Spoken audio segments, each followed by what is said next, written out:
नमो नमो विद्यार्थियों।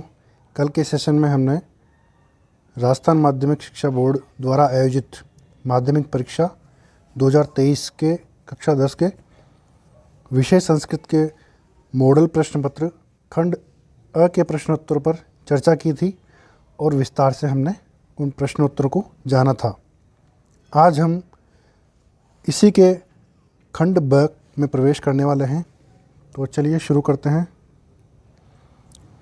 खंड ब में केवल एक ही प्रश्न आएगा जो कि 10 नंबर का होगा और इसमें एक गद्यांश आएगा। इसके प्रश्नों के उत्तर हमें देने हैं।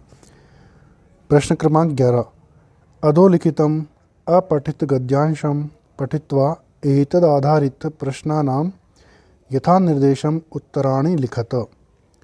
नीचे लिखे हुए अपठित गद्यांश को पढ़ करके इस पर आधारित प्रश्नों के निर्देशानुसार उत्तर लिखिए।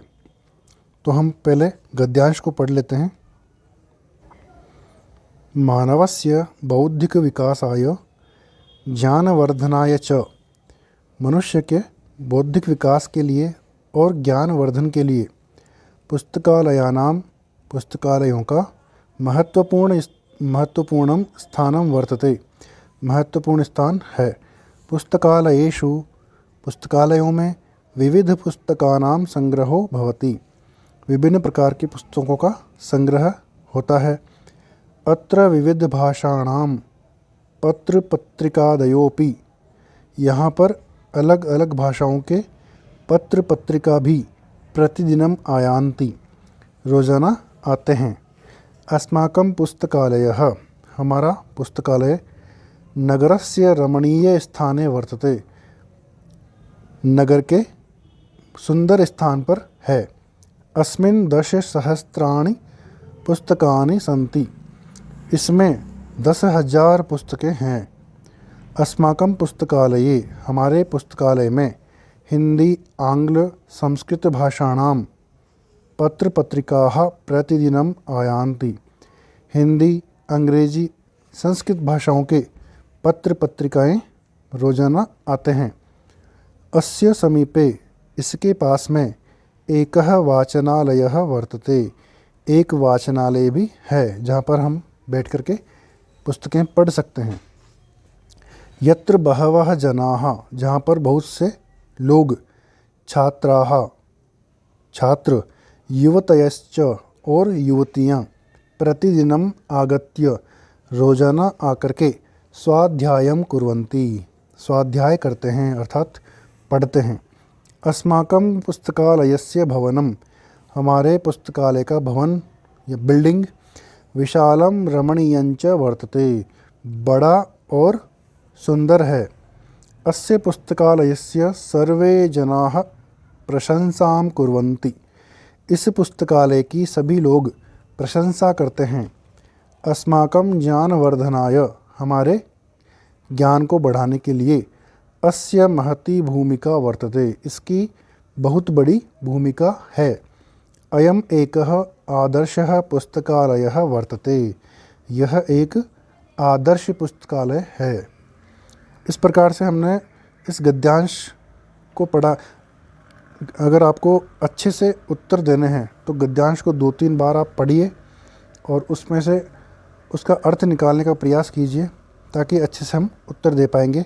2-3 बार पढ़ने पर हमें ध्यान में आ जाएगा कि किस प्रकार से हम उत्तर देंगे। तो चलिए इसके प्रश्नों की ओर। इसका पहला प्रश्न है, एक पदेन उत्तरत, एक शब्द में उत्तर दीजिए। पहला है, पुस्तकालयेषु केषां संग्रहो भवति, पुस्तकालयों में किनका संग्रह होता है। उत्तर है, विविध पुस्तकानां, विभिन्न प्रकार की पुस्तकों का। दूसरा है, कस्य समीपे वाचनालयः वर्तते, किसके पास में वाचनालय है। उत्तर है, पुस्तकालयस्य, पुस्तकालय के। अस्माकं पुस्तकालये कति पुस्तकानि सन्ति, हमारे पुस्तकालय में कितनी पुस्तकें हैं। उत्तर है, 10,000, 10,000। सर्वे जनाः पुस्तकालयस्य किं कुर्वन्ति, सभी लोग पुस्तकालय की क्या करते हैं। उत्तर है, प्रशंसा।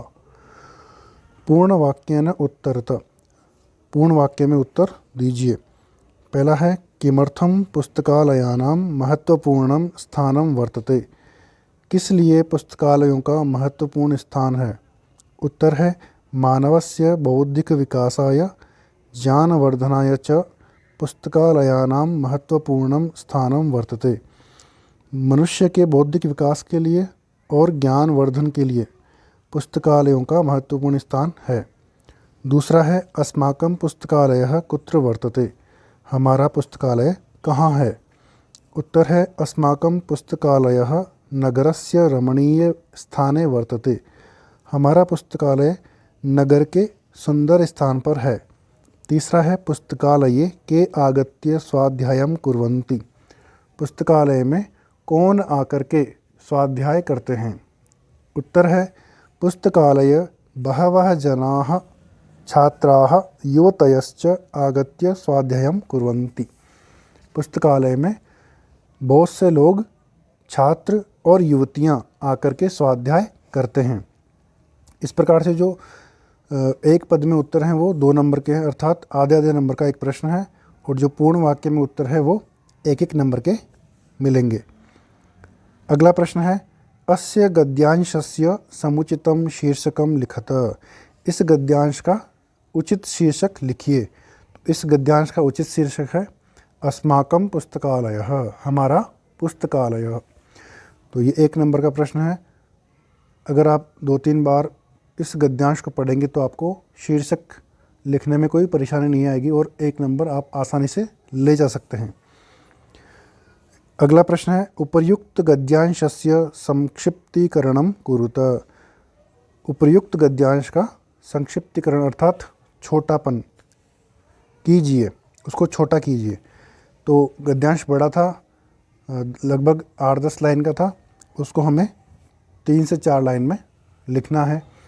तो कुछ कुछ बीच में से उठा करके और शुरू में अच्छा सा डेकोरम करके उसको हमें अच्छा सा संक्षिप्तीकरण लिखना है, और 2 नंबर आप यहाँ से ले जा सकते हैं।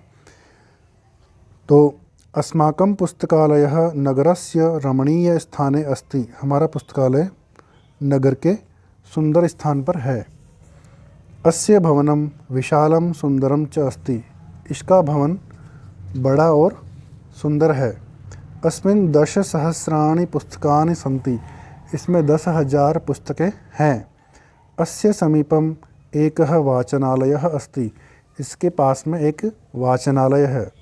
यत्र बहवः जनाः छात्राः युवतयश्च आगत्य स्वाध्यायं कुर्वन्ति, जहाँ बहुत से लोग छात्र और युवतियाँ आकर के स्वाध्याय करते हैं।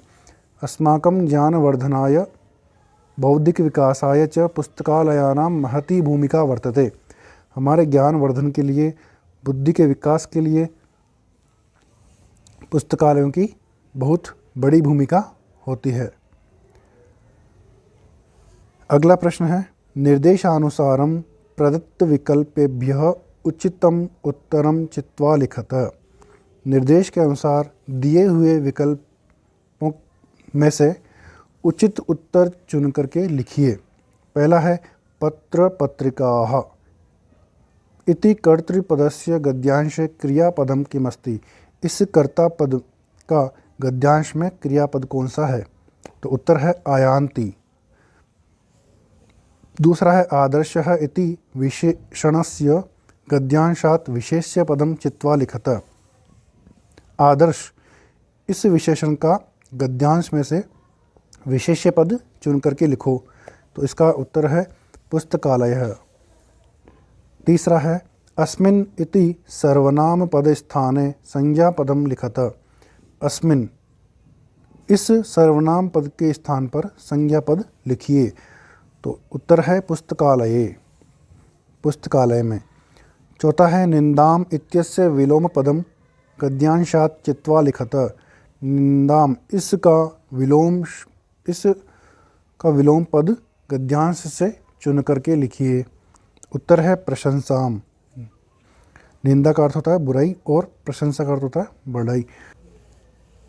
इस प्रकार से हमने प्रश्न क्रमांक 11 को हल कर लिया है और खंड ब में यही प्रश्न एक ही प्रश्न आने वाला है और इसके सारे प्रश्न हमने यहाँ पर विस्तार से जान लिए हैं। अभी तक आपने इस वाईफाई एजुकेटर चैनल को सब्सक्राइब नहीं किया तो कर लीजिए और बेल आइकन को प्रेस कर लीजिए ताकि आने वाली वीडियोस का नोटिफिकेशन आपको सबसे पहले मिल सके। वीडियो अच्छा लगा हो तो लाइक कीजिए और अपने फैमिली फ्रेंड्स में शेयर भी कीजिए। Thank you.